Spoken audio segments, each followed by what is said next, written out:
அமைதியுடன் அவள் வந்தாள். விரல்களை நான் பிடித்து கொண்டேன். பல வானவில் பார்த்தேன். வழியில் தொடர்ந்தது பயணம்.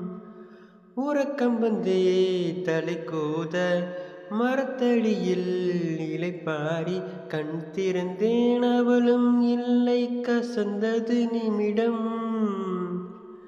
அருகில் இருந்தால் ஒரு நிமிடம், தொலைவில் தெரிந்தால் மறு நிமிடம்.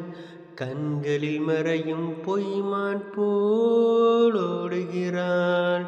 அவளுக்கும் எனக்கும் நடுவினிலே திரையொன்று தெரிந்தது எதிரினிலே.